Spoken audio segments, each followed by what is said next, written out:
என்னோட ஸ்டைலில் ரொம்பவே டேஸ்டியாக எம்மியாக மேகி வந்து எப்படி செய்யலான்றதை தாங்க இந்த வீடியோவில் நம்ம பார்க்க போகிறோம். ரொம்ப சூப்பராக இருக்கும். இந்த மாதிரி நம்ம செய்யும்போது குழந்தைங்க ரொம்ப விரும்பி சாப்பிடுவாங்க. ஹாய் எல்லாருக்கும் வணக்கங்க. Welcome back to my channel தியாவும் நானும்.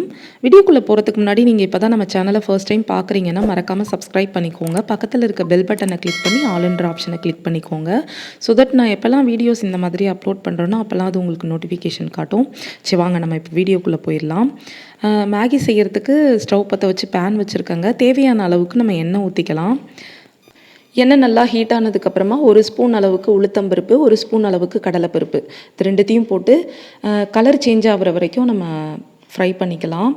கலர் வந்துட்டு ஒரு மாதிரி கோல்டன் ப்ரௌன் கலர் வரும்போது நறுக்கி வச்சுருக்க வெங்காயம் போட்டுக்கலாங்க. வெங்காயம் பார்த்தீங்கன்னாக்கா இது ஒரு பெரிய சைஸ் வெங்காயம் 1 எடுத்திருக்கேன். 3 பேக்கெட் மேகிக்கு இது ரொம்ப கரெக்டாக இருக்கும். ஸோ அதையும் போட்டு ஒரு 50% வந்து நம்ம சாட்டே பண்ணிக்கலாம். ஒரு 50% சாட்டே ஆனதுக்கப்புறமா அதில் வந்துட்டு இஞ்சி பூண்டு விழுது வந்துட்டு 1 ஸ்பூன் போட்டுக்கிறேன் நான். உங்களுக்கு வந்து அந்த ஃப்ளேவர் பிடிக்கல அப்படின்னா நீங்கள் வந்துட்டு இதை ஸ்கிப் பண்ணிக்கோங்க. இல்லை எங்களுக்கு ரொம்ப பிடிக்கும், இன்னும் ரொம்பவே பிடிக்கும் அப்படின்னா நீங்கள் வந்துட்டு ஒரு 2 டேபிள் ஸ்பூன் அளவுக்கு கூட போட்டுக்கலாம். ரொம்ப நல்லாயிருக்கும். அதுவும் போட்டு பச்சை வாசனை போனதுக்கப்புறமா அதில் வந்துட்டு ஒரு தக்காளி போட்டிருக்கேங்க. அது வந்துட்டு கொஞ்சம் மீடியம் சைஸ் தக்காளி தான். அப்புறமா அதில் நறுக்கி வச்சுருக்க வெஜிடபிள்ஸ் எல்லாத்தையுமே நான் ஆட் பண்ணிக்கிறேன். அதில் பார்த்தீங்கன்னாக்கா உருளைக்கிழங்கு 2 போட்டிருக்கேன், கேரட் 2, பீன்ஸ் கொஞ்சம் போட்டிருக்கேன். அதுக்கப்புறம் பச்சை பட்டாணி ஒரு 2 பேக்கெட் பச்சை பட்டாணி போட்டிருக்கேங்க. ஸோ இதையும் போட்டு நம்ம நல்லா சாட்டே பண்ணிக்கலாம். இதில் வந்துட்டு வெஜிடபிள்ஸ் வந்து உங்கள் விருப்பங்க. நீங்கள் வந்துட்டு ஸ்வீட் கார்ன் போடணுன்னா போட்டுக்கலாம், உங்களுக்கு தேவையானது போட்டுக்கலாம். இப்போ இதில் இதுக்கு தேவையான அளவுக்கு, அதாவது இந்த காய்கறிங்களுக்கு தேவையான அளவுக்கு நான் உப்பு கொஞ்சம் ஆட் பண்ணிக்கிறேன்.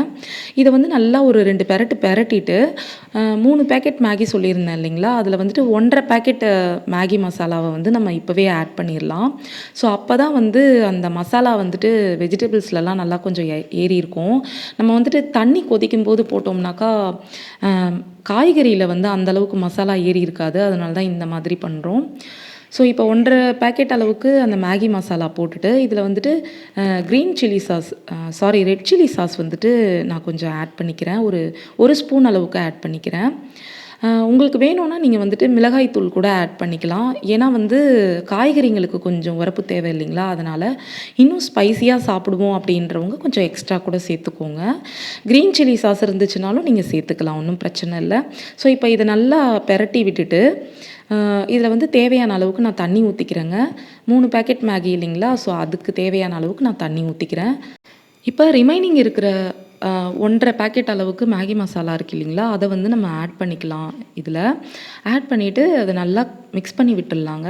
ஏன்னா அங்கங்கே கட்டியாக இருந்துடக்கூடாது, அதுக்காக நல்லா கலரிட்டு ஒரு மூடி போட்டு மூடிடலாம். இது வந்து நல்லா கொதிக்கட்டும். தண்ணி கொதிச்சதுக்கப்புறமா நம்ம வந்துட்டு அந்த மேகியை வந்து ஆட் பண்ணிக்கலாம். இப்போ பாருங்கள், நான் மூடி போட்டு மூடிட்டேன்.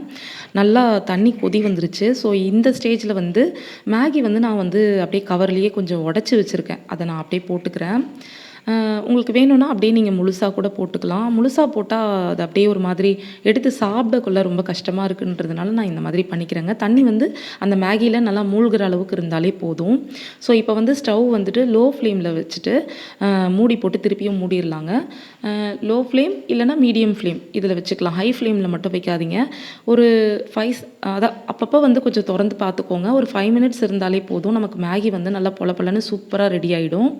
ரொம்ப நேரம் விட்டுட்டிங்கனாலும் உங்களுக்கு வந்து ஒரு மாதிரி கொலன்னு குழஞ்சிரும். ஸோ இந்த மாதிரி நம்ம எடுக்கும்போது ரொம்ப சாப்பிட்றதுக்கு நல்லாயிருக்கும் மசாலா எல்லாமே. ஸோ ரொம்பவே டேஸ்டியாக, ரொம்பவே யம்மியாக, சூப்பராக நம்ம வந்துட்டு மேகி ரெடி பண்ணிட்டோம். இதோட டேஸ்ட் வந்துட்டு வேறு லெவலில் இருக்குங்க. குழந்தைங்கள்லாம் ரொம்ப விரும்பி சாப்பிடுவாங்க. குழந்தைங்களுக்கு கொடுக்குறீங்கன்னா இதில் டொமேட்டோ கெச்சப் ஆட் பண்ணி கூட நீங்கள் கொடுக்கலாம். ஸோ உங்களுக்கு இந்த வீடியோ பிடிச்சிருந்ததுன்னா லைக், ஷேர் அண்ட் சப்ஸ்கிரைப் என்னோட சேனல். தேங்க்ஸ் ஃபார் வாட்சிங்.